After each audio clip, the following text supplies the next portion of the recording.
Ladies, gentlemen, or what have you, I'm Orion Lovell. And I'm Travis Mattingly. And you're listening to Tooth and Nail, a monstrous podcast. And today we're going to continue some talk about Dark Souls the First, continuing past the Undead Parish, and moving onwards. The goal is to make it all the way to the end of Anor Londo with Ornstein and Smo, but that seems like a crazy pipe dream, so we'll see what happens. We'll get there, I believe. Yeah.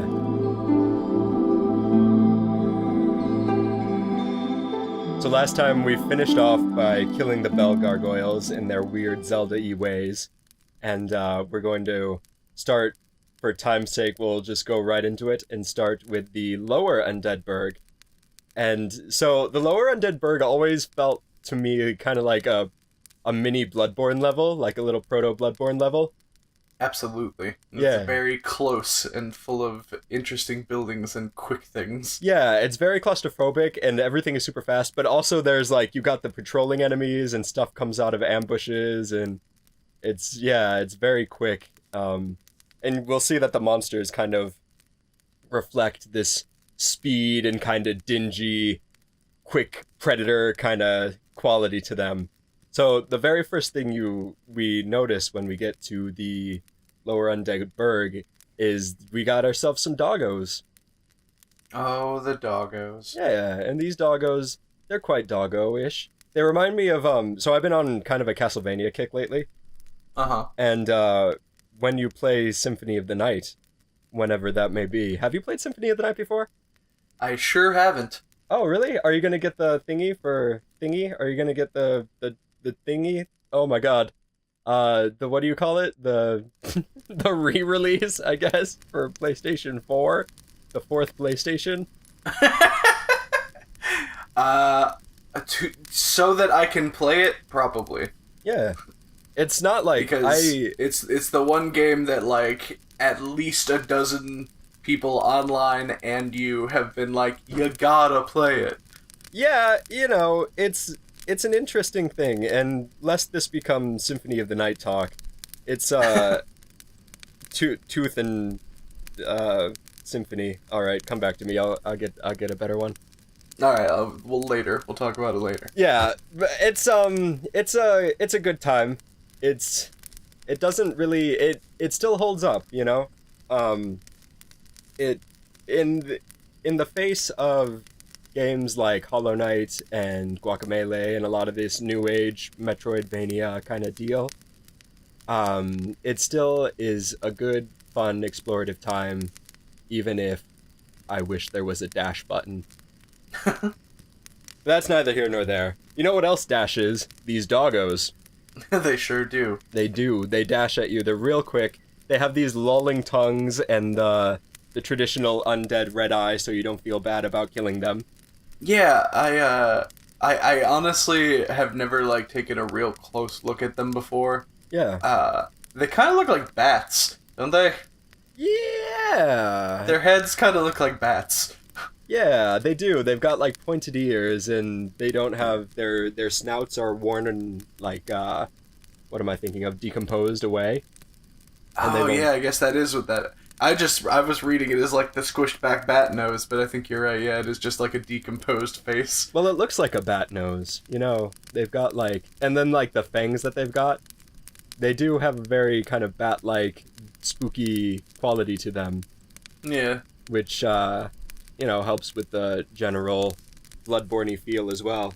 You know, there's the thing I found once upon a time that they found like a level of Bloodborne stashed away somewhere in the remastered files, suggesting that it'd been there for like a while. And I forgot about that. It makes me wonder how long they've been playing with these sorts of ideas. You know, especially since Dark Souls 2 was made by like the B team, as I understand it, right? And the A team went and worked on Bloodborne. That's what I hear. So they probably were testing out, I don't know, to my mind, they probably were designing some of these ideas early on with levels like this. Those doggo boys are the least of your worries, because as you continue down the alleyway, all of a sudden you get yourself backstabbed and ambushed in a very problematic way. Yeah, it's real unpleasant the first and second time that it happens. When you just walk down and you're like, oh, neat, there's a guy over there, and then 3 or 4 doors open and suddenly you're surrounded by dudes with knives. Yeah, fuck dudes with knives. They're so hard to fight because you're so slow in Dark Souls 1. They do the thing that I do, where they just circle around and go for backstabs. Yeah, they've got, like, human intelligence. They're learning. They're Skynet. Skynet assassins. Yeah, Skynet assassins. I kind of like the way they look. They have the undead red eyes, but they don't have visible faces because of their hoods, and they kind of remind me of black mages from Final Fantasy. Yeah, they do. I think they're kind of cute. Like, everybody is talking a big talk about basilisks and shit, and I've always been like, where's my cute little undead assassin plushie? You know what? I'm looking at it now, I'm on your side. Yeah. I don't get that plushie as well. They're kind of cute, and then, like, instead of a knife, they could have, like, a chicken leg, because that feels comforting to me for reasons. And it'll be a good, warm, snuggly time. But yeah, they're thief archetypes, they throw knives at you, This level is a lot about ambushing, it's a lot about things getting behind you, stuff outmaneuvering you, and so these guys, you run into a fair bunch of them. I guess I keep calling it a level, it's kind of like a mini level, you don't get a title card for it. Everybody just considers it a separate level because it has its own boss and is a problem in its own right. Yeah. I have a question. Yes. Is there any other enemies that get, like, special backstab animations like the assassins do? I don't think so. No, I think... No. No, not special animations. I think those are... Excepting, like, the human-shaped enemies. I think those are one of a very few amount of monsters in this game that can backstab you. Huh. Yeah. They have, like... Don't they have a special backstab animation, or am I remembering things wrong? Well, so they have their own special model, right? So they don't use the regular person model. So by that vein, they have to have their own little special dongle. I have, like, a very vivid memory of one of them, like, jumping on me to do the backstab and freaking out. They have this, like, they do this, like, flippy thing, and they land on you, and, like Black Widow, they stab at your body from on you. They definitely do that, yeah. Okay, good. I was like, am I crazy? Does this happen? I just have these vivid memories. Yeah, I guess it's the first time you run into something akin to a grapple attack, which a lot of these enemies have, that I guess we'll talk more about when we get to the Ents in Darkroot Basin in a little bit. So you continue along, and, well, hold on, really quick. I like the idea of a zombie assassin. Yeah? Yeah, I do, and not just because those two words are cool together, but, like... I prefer a fast zombie, and something about, maybe this goes back to my Left 4 Dead days, but I always liked the, like, hunter zombies, you know? The ones that are, like, stealthy. The hunter is the cool one. That's the cool one to play. Yeah. And how strange is it that a bunch of, like, skeevy people, once they were turned into zombies, just decided to continue their skeevy, we're just gonna hide behind stuff and ambush things lifestyle. What are we robbing? What are we robbing them for? I don't know. It's just what we do. It's our one thing. Yeah. So you fight them off and continue along through this alleyway, and you end up fighting a boss that is a lot of people's exit from this game, the Capra Demon.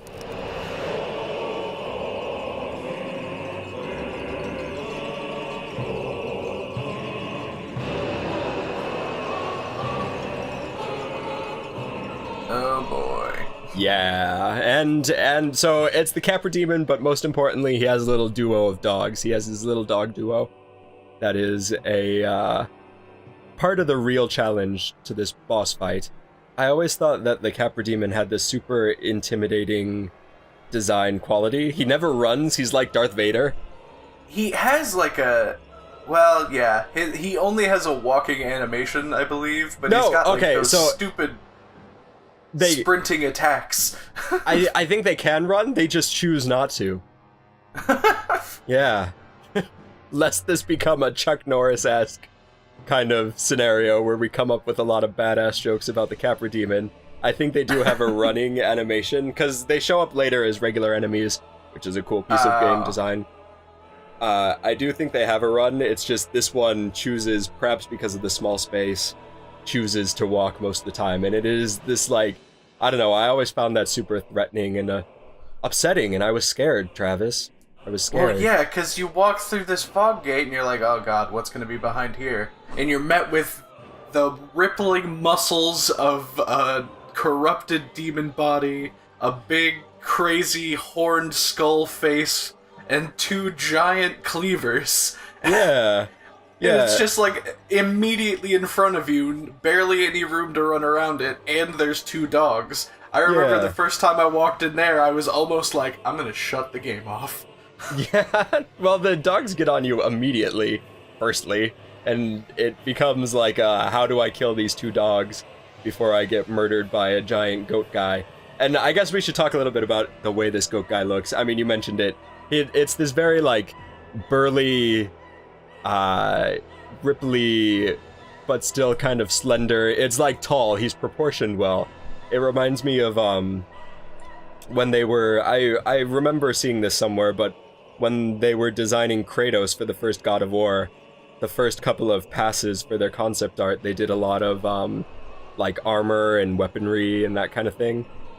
And they realized that the more that they stripped away the armor, the more kind of, bestial and monstrous and rage-fueled it became. Yeah. And that reminds me of this, because it is very much, it's just a dude with a goat head in a skirt, wielding a pair of giant-ass swords, and it really, right off the bat, demonstrates that raw, kind of visceral quality to the monster design. Yeah, strength conveyed through, like... Through minimalism. Yeah. Yeah. Here's a question about his design that I have. Yes. Is that skull his face, or is he wearing a skull? I hope it's his face. I think it is, because I just noticed that the Capra Demon has a big old skeleton tail in his butt. Yeah, he sure do. He sure diggity do. I hope that it's his face, because not a lot of the other enemies, I can't think of another one that has a skull head. And I don't know, I think it's just a neat... It's very like metal, it's very classically badass. And it's like a skull with 4 eyes, so like... Yeah. It's a crazy demon skull to see. Yeah. He's a scary, scary boy, to be sure. He is. Yeah. Truly. Yeah. And so, I kind of wanted to talk about this a little bit. This is kind of a fight against the arena, because you're, if you didn't... So, this guy, he fills up all of the space. If you had a grander sized arena, he wouldn't be as dangerous, because you'd have more mobility, you'd be more able to dodge the dogs, and you'd be more able to dodge his attacks. Yeah. And the game communicates this really elegantly, because later on, when you fight him as a regular enemy, you do fight him in a big open space.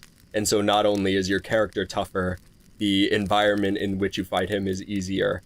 And so it's this, I don't know, I find it this really, it's really kind of beautiful. No, I think it's this really pretty kind of way of recontextualizing an enemy in order to make it easier later on when you need it to be, when you need the character to feel tougher. Yeah, and, like, in retrospect, now that, like, we're 4 games in, his design in its minimalism and the fact that he does show up as a regular enemy later, he really does feel like if they had made a Black Knight a boss. Yeah. Like, he feels kind of just like a dude. Yeah. Yeah, well, like I said in the last episode, there's a lot of dude enemies that are meant to be read easily. But I agree, he is super aggressive, and he's got, like, I think it is a matter of teaching you how to deal with you know, you deal with the Black Knight earlier on, and it teaches you how to deal with a bigger, kind of more aggressive version of the Black Knight. So, we kill the Capra Demon. We murder that Capra Demon. Capra Demon is dead. Long live the Capra Demon. Take his tail, wear it. Yeah, put it on your head. It's fun. You gotta enjoy the job that you do, you know? Man, but now I do wish you could get the Capra Demon skull as like a helmet. I'm surprised you can't. You can get a frickin' pig head. Why not this? Yeah, what the hell, man? Anyway, so you kill the Capra Demon. You get the key to the depths, but for now we're gonna continue. We're gonna not go to the depths, and instead we're gonna go back a way that we came and go off of this little branching part of the undead parish and find ourselves in this foliage-encrusted Darkroot Garden. And Darkroot Garden is a far cry from what we'd seen earlier. It's this very naturalistic, foresty area. And right off the bat, we're thwapped by an ent. Yeah, we get ent thwaps. And so I always like the way I've always liked the way that this first one shows up, because they blend in with the background of the environment, and so it becomes this kind of chameleon quality deal, where it shows up out of nowhere. I don't know, that first encounter with the first ent, because you can't see it at first. Yeah, like between the camera angle being a little down and there being like a mist that just kind of and the fact fills that the area. Yeah, and it blends in with the environment and just shows up. And it's got reach too, so it doesn't need to be close to you. So these guys, they look like an explosion with branches. They kind of look like exactly what their name is. Yeah, demonic foliage. Yeah, so they're known variously as ents or demonic foliage. And they've got like explodey, if you could imagine, like the upper torso is just a big bush that poofs outwards. And then it's got arms and legs and a torso that extends downward. They look like people trees, but they don't have hands, they just have vine arms. And these vine arms have reach to them, so they can whip out. And they... I've heard somewhere that people think they're hard to read. I think because they are person-shaped, it's really not that hard for my brain to extend. Yeah, it's just, I think, like, some of their attacks have longer wind-ups. Yeah. That throws people off.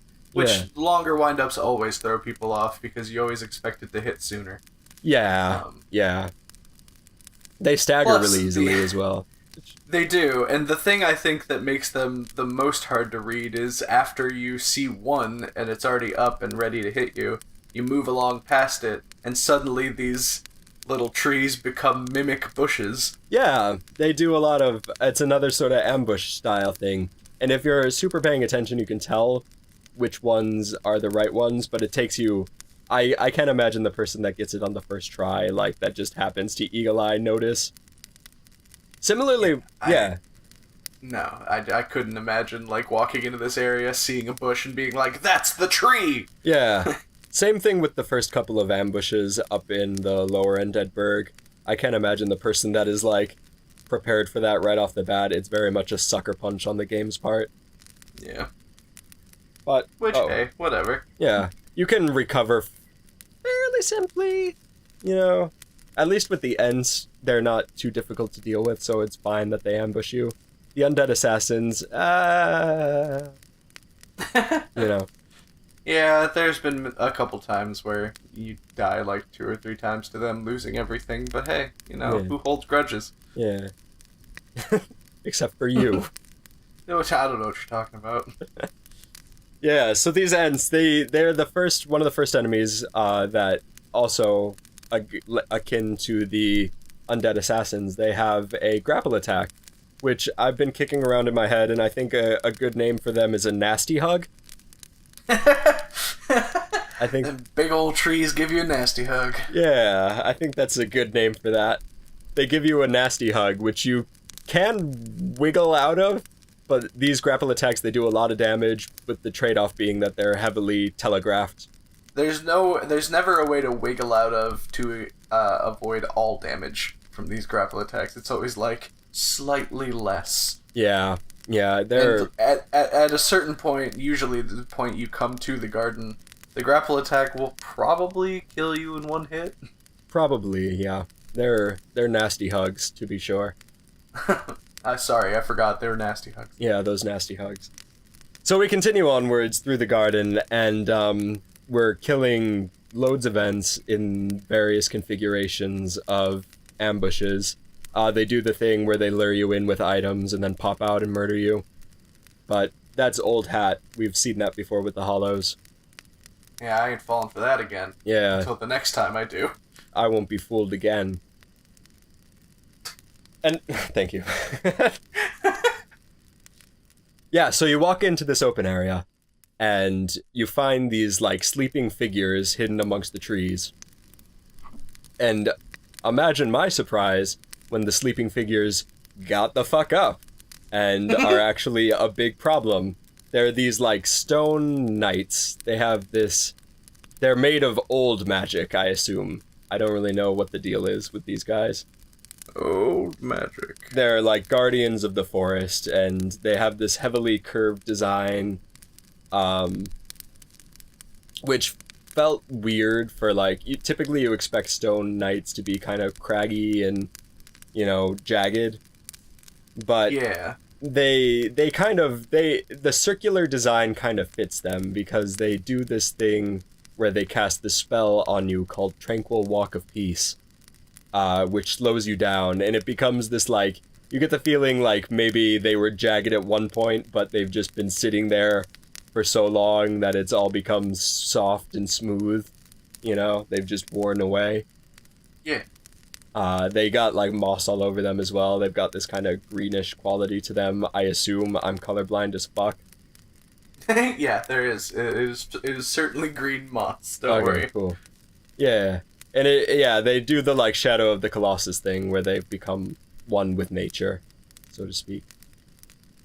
From a gameplay perspective, I used to hate it so much, their Tranquil Walk of Peace. Yeah. But now, having run some Dungeons and Dragons, I greatly appreciate that as a thing that they can do. It, like, compensates for their slow attacks by making you so slow that you can't escape.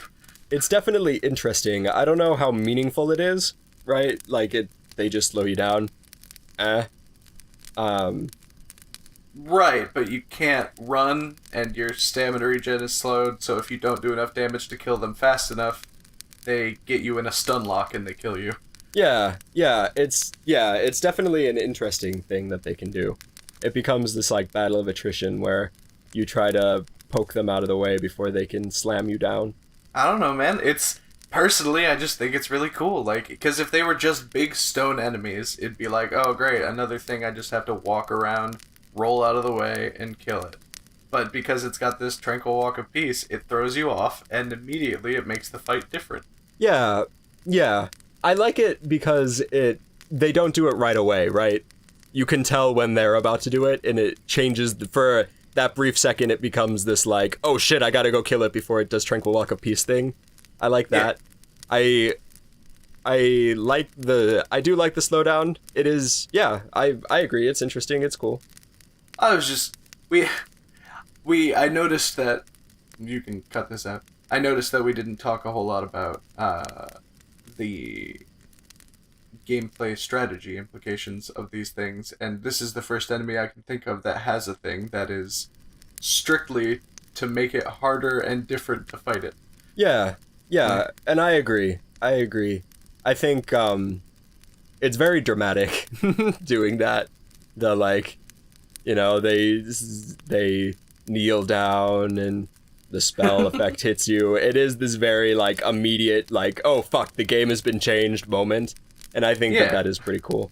Because the first time it happens to you, there's no way you're like, oh, okay, this is fine. You immediately are like, I gotta roll away, and then you can't, and then you get slammed. That is kind of a cool implication. I do like that. They have their shields on their left arm, which is weird. Or no, they have their shields. They have it flipped. Right. They have it Link style, Legend of Zelda Link style. They have their swords in their left hand and their shield in their right. And there's some lefty knights. I never really thought about that. Yeah, and that's interesting, because if we're thinking about these stone knights as like game changer enemies, you could make the argument that their design reflects that, you know, by having their weapons in the opposite hands, they reflect this quality of them that, you know, they slow you down. And I don't know where I'm going with this idea. Does this make sense? It made sense when you started talking. Oh, okay. Never mind then. So you got your Ents, you got your Stone Knight guys, and there is one other. Well, there are a couple of secret enemies hanging out in this level. Firstly, there is what's called a tree lizard. Which they hang out on trees.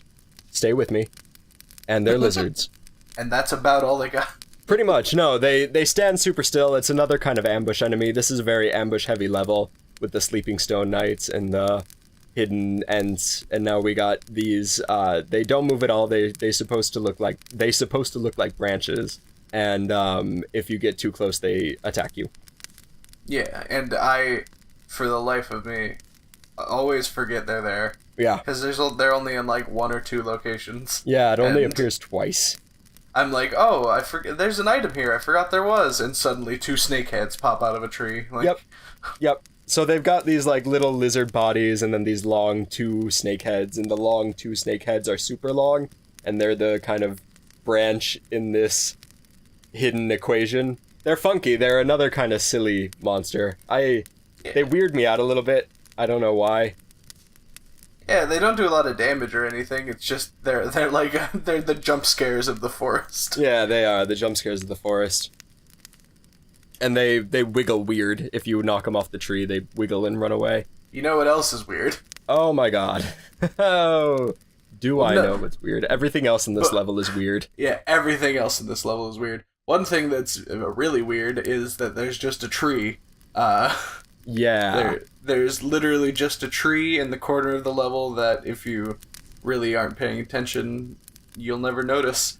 But it's a tree that when you hit it, it hurts it. And it sort of moves, doesn't it? It like rotates a little bit. So you can, if you're paying attention, yeah, it like sways a little bit.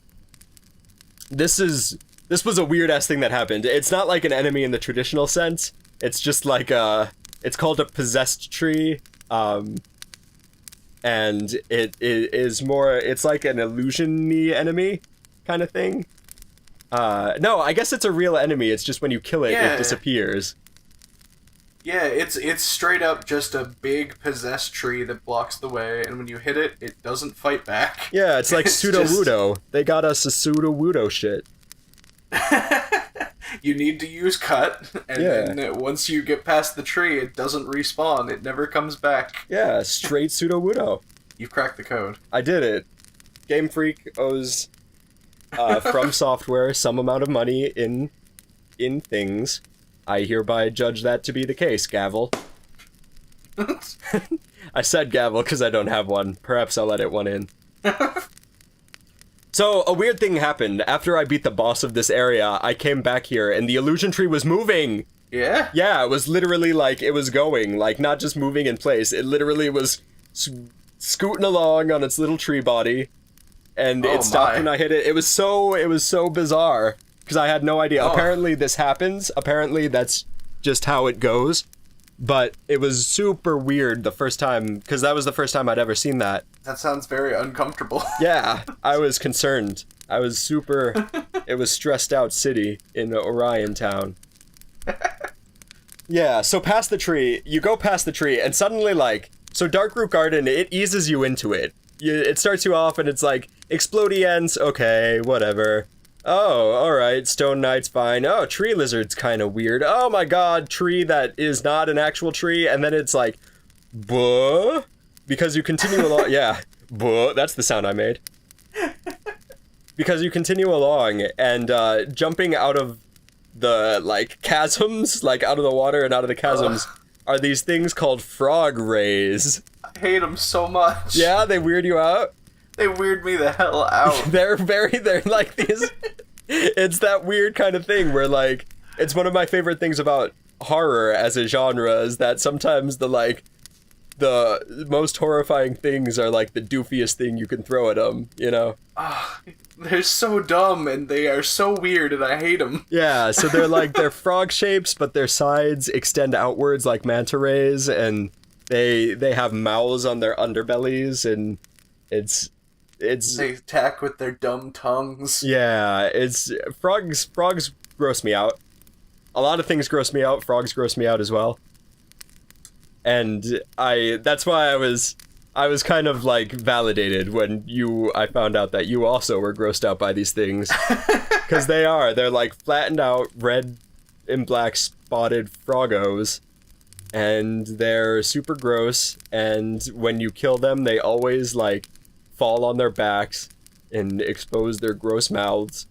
Ugh. And they don't have mouths on their undersides. They have like frog faces, but they always land on their gross they pale always just underbellies. kind of flip over, and it's just the weird fleshy gross stomachs. They do a lot of like sweepy tongue stuff. It's just such a weird enemy, and it only shows up in this place that is totally hidden that you may never ever see. It's crazy. Dark Souls is a good game. It's a good explorative game.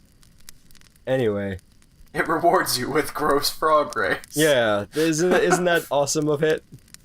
Oh god, I looked it up just for like confirmation of how much I hate it, and there's just a really close-up picture of it with its mouth open doing the tongue attack. Bleh, gross. I hate it.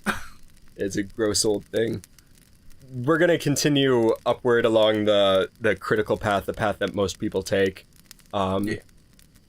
So there's a little bit more to this area that we'll get to when we come around the back way in a little bit. But for now, we continue onwards, and we go into this ruin structure where we find one of the bosses of this area, the beautiful Moonlight Butterfly.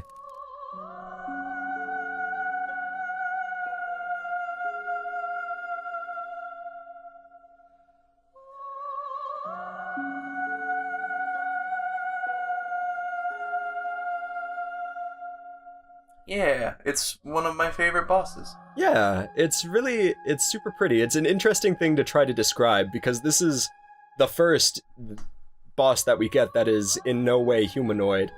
One of the reasons why I wanted to do this show is because of a quote that I saw a long time ago by the man, the myth, the legend, Guillermo del Toro. That was something like, he's so interested in monster design, and he's so interested in creating these monsters because they stand as these totemic representations of gods and great ideas in the world.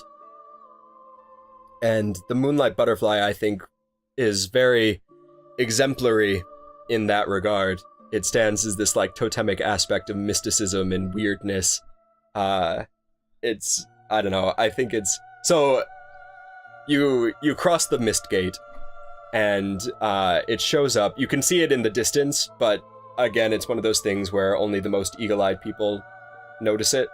It swoops on down, it kind of flutters in, and it has these four really pretty, long, translucent wings, and they just kind of flap gently, and it meets in this pale, kind of chrysalis sort of body, with these tendril kind of tails coming off. Yeah, it's I would almost describe it like hair, almost. It sort of looks like hair, but... Yeah, and it just kind of sways in the breeze, and it has this, like... This is the weirdest part to me of its design. It has this, like, spiked wheel thing on its back, and out of the wheel thing sticks out this long double spiral helix horn. Yeah. Which sort of, to me, looks like a staff. Yeah, it almost has this mechanical construct quality to it, which is appropriate because they're made by Seath the Scaleless, in order to do his bidding, yeah. Or at least they're some sort of constructed happy accident of his research. because the only other place you find them is in his crystal caves. I can't remember exactly if he makes them specifically, or if they just kind of grow out of the crystal cave and fly around all beautiful. It's not super important. What's important is that they're gorgeous. They are. They fight in an interesting way as well. These are magical enemies. These are one of the first, if not the, except for like the channeler, the first enemy that does magic. Yeah, I think you're right. Is one of my is Cool Butterfly. Is a cool butterfly. Yeah. One of my favorite things about the Moonlight Butterfly is that in any other game, this would be like a big boss. Like, yeah. Just like design-wise, and like it uses big magic spells against you that track your movement, and it doesn't land long enough for you to get hits on very often. Like, everything about this boss screams, this is a story boss! But really, it's just kind of an out-of-the-way... Yeah, it's completely optional. Yeah. It's completely optional, and it is very, like, slight. You know, the music that plays is this very haunting, lilting kind of thing, and it undersells the fight, and it moves so slowly and gracefully. It attacks with magic. It has kind of a series of, it either shoots these fast darts or these slow homing kind of magic attacks. Yeah, and it's very fragile when it lands on the bridge to, I guess, recharge or whatever. It doesn't take very long to kill it. Yeah, it's kind of a hassle for melee-based characters, which is most of Dark Souls characters, because it spends so much time in the air, and eventually it gets a little bit tired, and it lies down on the side of the bridge, and you slap it awake, and then it repeats the whole process. Get up! Yeah, fortunately you can summon in another caster, this witch Beatrice, and it makes the fight super easy. Oh, yeah. I mean, it's not a really difficult fight to begin with, but you can summon in a caster and it makes it a cakewalk. Yeah, and it's fine that it's not a hard fight. I like having not a hard fight every now and again. Yeah, especially one that's visually interesting. Yeah. They're good boys. They're good butterflies, Brent. Yeah, they sure are.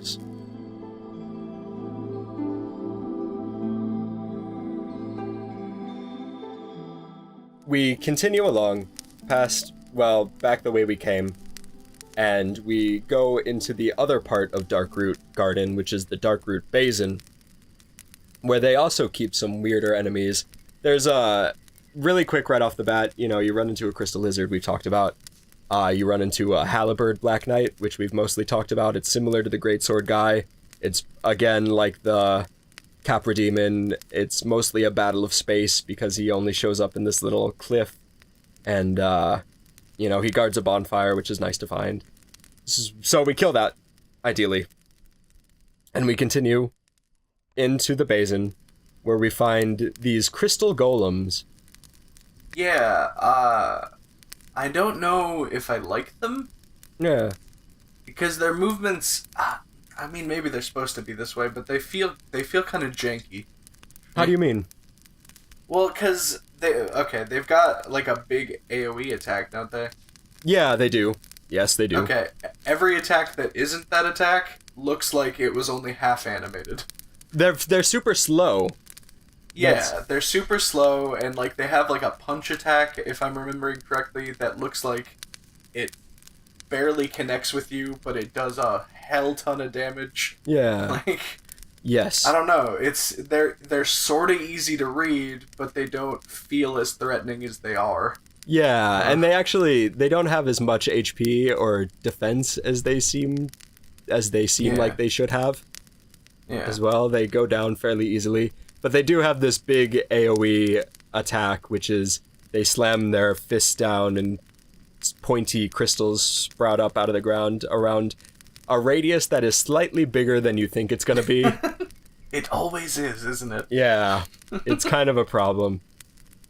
I always kind of like these guys because they remind me of Frost Atronax from Oblivion. That's what I was trying to think of. I was like, their design reminds me of something, but I can't think of it for the life of me. No, not Oblivion. They remind me of the Skyrim ones more. So yeah, because they've got like, they're humanoid shaped, but they don't have fully formed arms and legs and a big kind of, blotchy upper torso. Like weird angled torso. Yeah, they look like they're made out of Play-Doh. Yeah. That's some sharp Play-Doh. Yeah, it's some dangerous ass Play-Doh. But they're not a big deal. This Play-Doh is toxic. But I'm bummed. Leave. Okay. Okay. I'm doing this podcast alone now. So we kill those guys. Often this little tower by itself is he's not a monster, but he's worth mentioning just because I want to talk about him for a little bit. He's got a weird armor design that I think is cool. This is Havel the Rock, and Havel the Rock is kind of infamous in Dark Souls stuff as being this, challenge boss of sorts. You only go after him once you're confident enough that you can kill pretty much whatever comes your way, unless you're really good at backstabbing. Yeah, or if you're a crazy person and you go down there immediately from the beginning. Yeah. And he's got like this armor that is this very Monster Hunter-y armor, kind of. It reminds me vaguely of the Dragonbone armor in Skyrim as well. And, yeah, a little bit. It's this like curving. He's got like a crest on top of his helmet and plates all over. It's probably made of dragon bones because this is a dragon slaying kind of person. And he wields this giant dragon fang as a club as well. He sure does. And it's super dramatic. It's very anime. There's nothing else quite like it in Dark Souls. And when I fought him this last time, I fought him in the tower, and the tower goes back and connects back into the Undead Parish. And so I stab him a couple of times, and I do him some stabs. And then I run up into the tower and try to get away because I start to lose the fight. And as I reach the top of the tower, one of the archer hollows from way up in the distance snipes me in the head. And then as I turn around to look and see, oh my god, what hit me? Havel comes in and gets me with a backstab. And that was like the most mortifying double team of my life. That's so good. Yeah. Oh, it was a tragic end. but yeah, you were right. It's kind of funny how he does look like he was taken from Monster Hunter and just put in Dark Souls. And with the weapon and everything, they're just like, here, have some of this. Yeah, I've never even, I never made the connection between the two, but it's for sure, he's the guy at the end game of Monster Hunter who's been killing dragons for years. Yeah. He's just like, I'm gonna go to Lordran now, I guess. I'm bored of this game. Bring me another. Yeah. So we continue along, and you may notice as you continue into Darkroot Basin that you're being struck by these long-range magic missiles. You may notice, and by you may notice, I mean you may die in a couple seconds. Yes. And you will be shocked, because I certainly was, to find that these magic missiles are extending out of the heads of hydras of a hydra that is hanging out in the lake at the bottom of the basin. Yeah. I cannot believe that this hydra exists where it does. It's such a fucking nightmare, that magic blast thing. I know there's a trick to it, and I used to be able to pull it off, but I've had, just a hell of a time trying to kill this hydra. Yeah,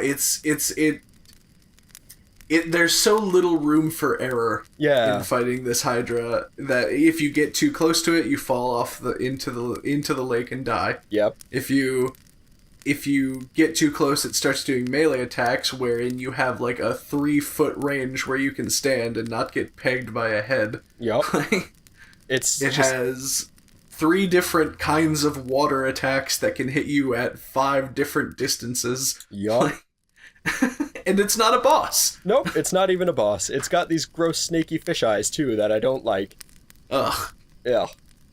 It's just a nightmare all around. It's a nightmare at a distance. It's a nightmare trying to cut off all of its heads, because one wrong move and it'll send you toppling into the lake.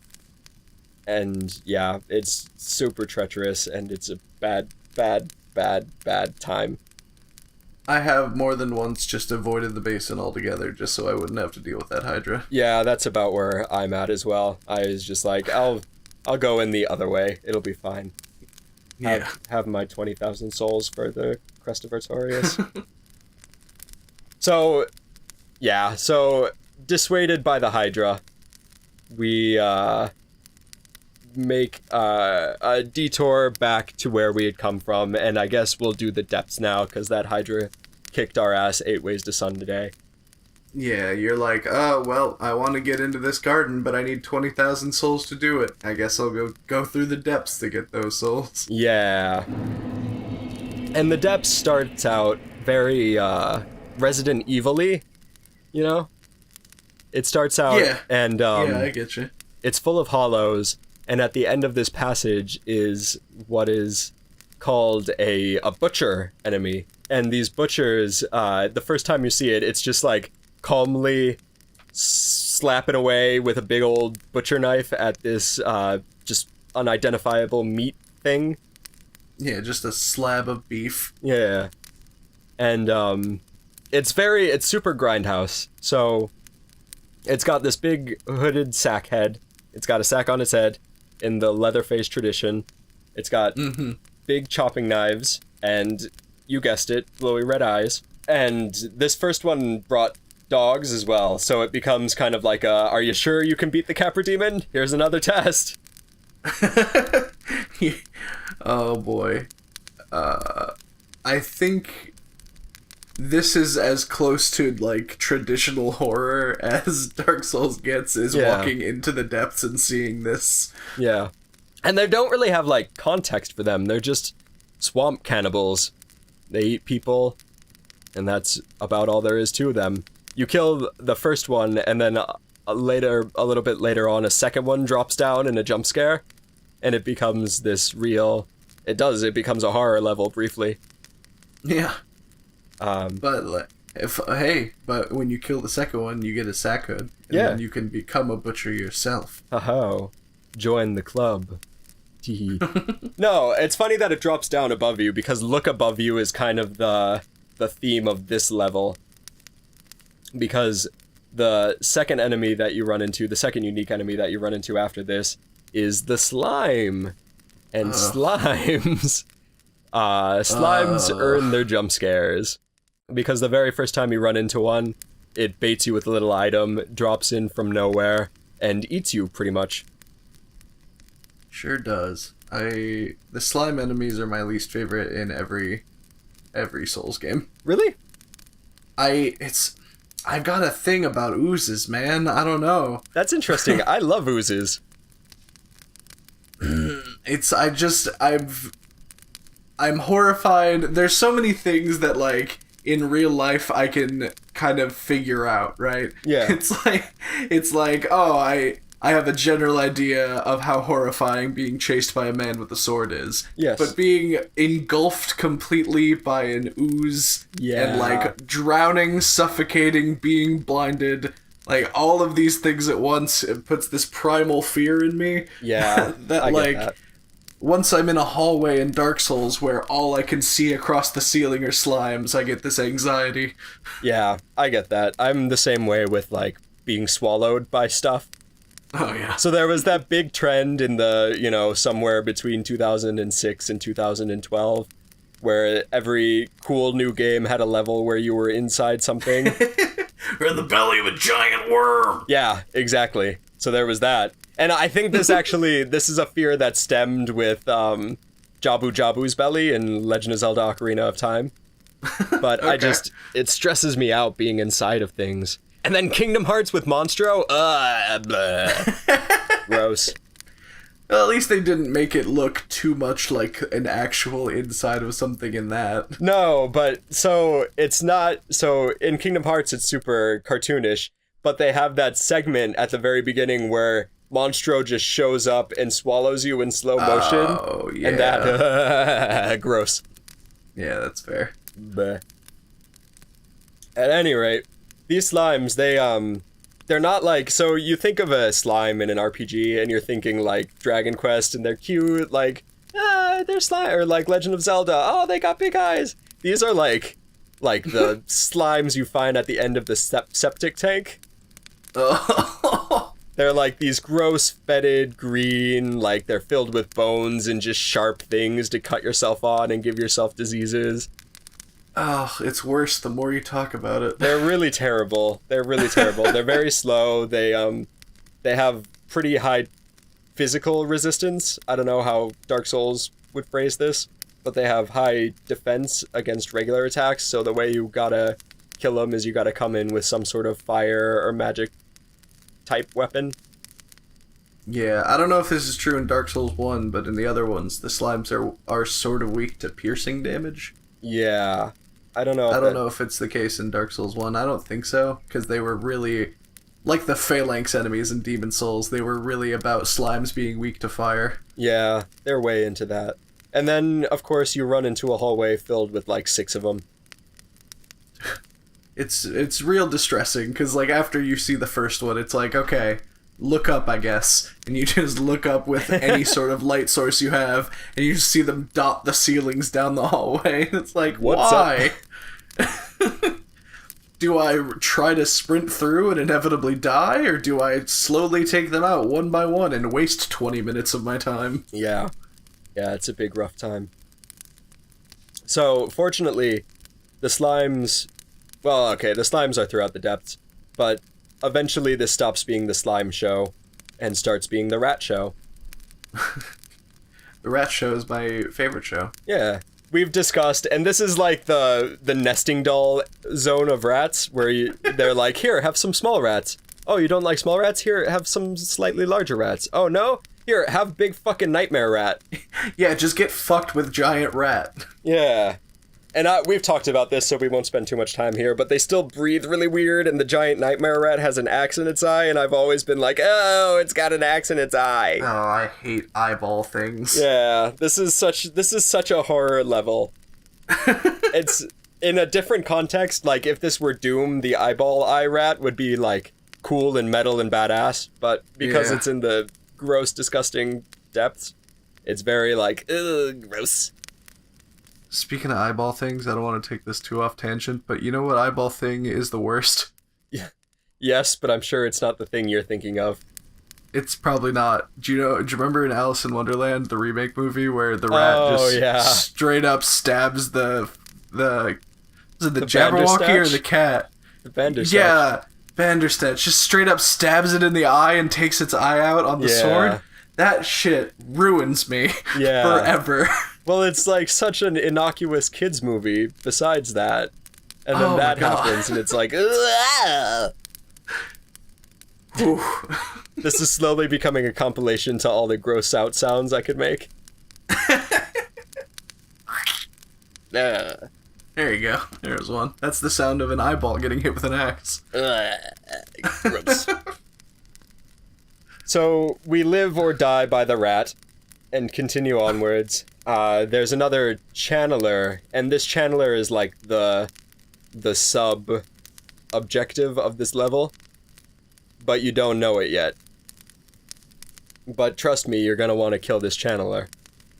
I mean, pretty much always you want to kill the channeler. Yes. Because they show you what it can do in the first time you see it, so there's no way whatever its deal is going to be good. Yes, but the thing about this channeler is that it buffs the boss. Yeah. And the boss of this area should not be buffed. But we'll talk about the boss in a second, because I forgot about the one enemy I should not have forgotten about, and of course I forgot about it. Which is, of course, the Basilisk.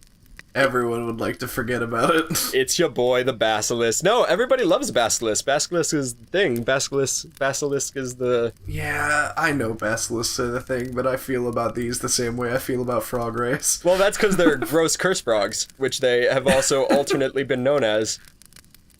But these are arguably the most famous enemies in the series. They have their own plushies, which that might be nice. It might help wean off of some of the fear if you use their giant eyeballs as pillows. Maybe. So I mentioned their eyes. They have these big, horrible, goofy, big, glowy eyes that apparently are just fake morphological threat eyes. They're meant to intimidate. Apparently they have real eyes that are just like tiny little things on its beak snout. Yeah, that still amazes me that it was like, what, 6-7 years before we knew that? It was a long time. It's super hidden. It's super minute. And the only way we knew about it is because of the eyeless one in Dark Souls 2. The one without big eyes in Dark Souls 2, which is strangely weirder. Yeah, that's true. It's a little more of a horror monster without the big googly eyes. Yeah. So they look like frogs with these big glowy eyes. And I'm talking like big glowy eyes. Like big glowy eyes. Big honker-honkeroos. Yeah. So I have opinions on this design. Okay, tell me your opinions on this design. So basilisks historically have been often confused for cockatrices and vice versa. So basilisks have always been lizards, but cockatrices have always been, chicken-esque kind of enemies. And I think the design in this game splits the difference, right? So they have the lizard frog elements, but also have the beaks and both the little claw things. Yeah, the little claw things as well. So yeah, you're right. I never really noticed the. Yeah, and then it has it has little wing-like fins on its arms that remind me of wings like a cockatrice. And then also it has the gullet frog thing. You know how frogs their little paunch underneath their mouths expands? Uh-huh. They have those as well, which reminds me of a rooster's wobbler thingy. I looked it up. Apparently it's called a wattle. Like a wattle, W-A-T-T-L-E. That doesn't sound right. Yeah, but I don't like saying it, so I don't want to say it again in the rest of my life. These guys, they do a lot of area denial. They breathe out this gas that turns you to stone and curses you. So it's weird to me that you only ever find them in groups of themselves. Yeah. You'd think it would be good encounter design to oh, it's a bunch of hollows and let's plop in a basilisk for area denial to make the hollows a little bit tougher. But, I don't remember that ever happening in anything. It's just always 10 to 20 basilisks in one area. Yeah, and the first time you run into a basilisk in this game, you're likely to just fall into a nest of 6 of them. Oh my god, I forgot. Yeah, and that is a horrifying introduction. It's funny too, because you spend the entire level looking above you, and then this one time you fall into a nest of basilisks. There's also... Yeah, because one of the holes also has a rat on it. There's a rat that lures you over a hole. Yeah. And that will lead you into the nest where the basilisks are, because you're like, come back here, rat! Oh, no. Yeah. Oh, I was thinking about the eyes of the basilisk. And, so you know how traditionally in monster mythology, basilisks turn things to stone with their eyes? Uh-huh. I like the idea of, in Dark Souls, that the eyes were just scapegoats, and everybody were like, oh, basilisks, they turn people to stone with their eyes, but they only think that because the eyes are the most prominent thing, and really it's the breath. That would make sense, yeah. Yeah. It reminds me of, it's like something that Geralt of Rivia would say, something a Witcher would say, you're full of shit, they don't turn people to stone with their eyes, it's their breath. I was gonna say that, yeah, it's the only people who have ever been turned to stone or seen someone turned to stone are dead. Yeah. We walked in and we saw one basilisk scurry away and all of our friends were stones. They must have looked into its eyes. Ah! But no, it's the breath. So, take that to the bank. Yeah. Big ol' stanky breath. Yeah. We continue past the basilisks. We go and kill that channeler. which is important because, as I mentioned before, the Channeler buffs the boss of this area, the Gaping Dragon.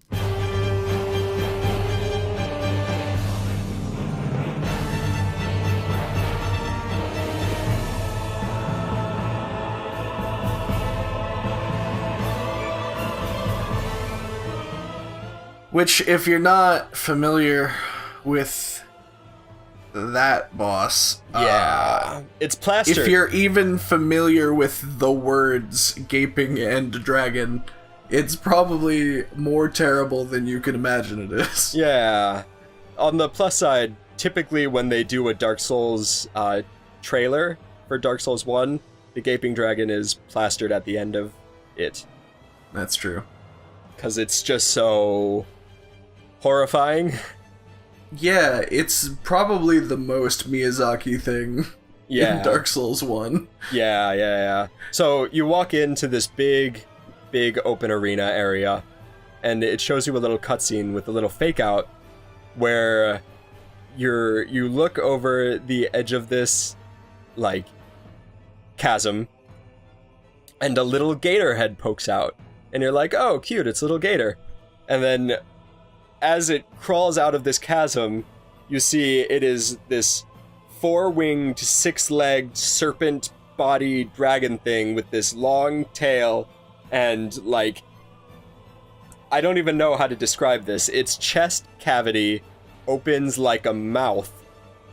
And yeah, if you can imagine, like, a regular dragon, like, ignore everything, just imagine a regular dragon whose head is now tilted back to touch where its butt is, and from the neck down through the legs is a mouth.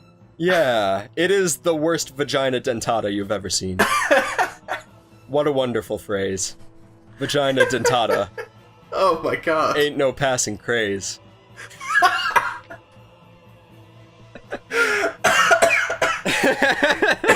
You've killed me. Oh my god. You gonna pull out Hakuna Matata goofs on me? It's the best I had. Listen, I'm not gonna give you any. Could have given me. Yeah, I don't fuck around here. I gotta bring my A game. Oh my god. I'm crying. So the Gaping Dragon unfolds itself. And this is like a long fight. The monster itself relies very much on intimidation because the fight itself is not terribly complex. You know, it does a lot of slamming its body down on the stone. It does this thing where its body mouth opens up and vomits a big area of effect pool. But aside from that, and it charges and does some, like, simple attacks with its claws. But really, this is kind of a time sink because it has so much health. Even more so if you accidentally leave the Channeler alive. Yeah, it becomes... I wouldn't say impossible, obviously, but it becomes, to the average person, nearly impossible to beat it if the Channeler is still alive. Yeah. It's, yeah. Because he also shoots soul arrows at you, so, like, you have to not only dodge the dragon, but the Channeler shoots stuff at you, too. That's true. Do you have trouble with the Gaping Dragon? Have you had difficulty with it? It's been a while, but I think when I first was playing through, I didn't have a great grasp of how to play. And the Gaping Dragon was kind of like my wall boss. Oh, really? Yeah, I guess I wasn't leveled up enough, or I just didn't get it. But I remember the last time that I went through, I beat it on my first try. Oh, cool. So, I would say that if you're not super familiar with Dark Souls, the Gaping Dragon, it's because its hitboxes are always bigger than I think they're gonna be. Yeah, it definitely has reach. And then it does that thing where it chases you around the arena. Yeah, the and charge. Like I would always run out of stamina and then just get wrecked. Yeah, well, the idea is you want to, like, run in a circle around it so you can hit its tail, like a matador. Right. Which, if you cut off its tail, this is another boss. Yeah. That gives you a thing for cutting off its tail. It's the Dragon King's Great Axe. Yeah. Something that I will never use. Yeah, which I've gotten, much like the Demon Great Axe, I've gotten many times and have never used. Yup. Yeah, all the dragon stuff, their strength requirements are just so high. And I always play Dex characters like a scrub. Yeah, if you don't have the 50 strength you need to use the Dragon King Great Axe, then, like... Yeah. Maybe just don't even cut off its tail. Yeah. Well, it's still, like, a fun thing to do, and you might as well, if you're in the neighborhood. But it's just another weapon that goes into the pile.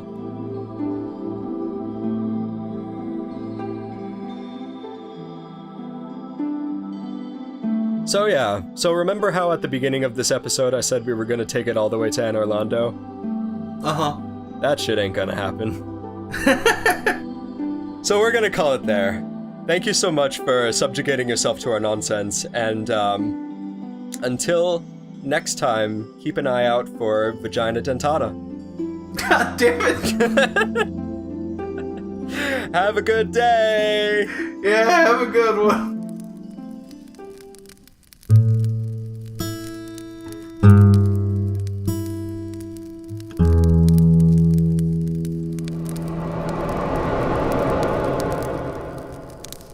You bastard.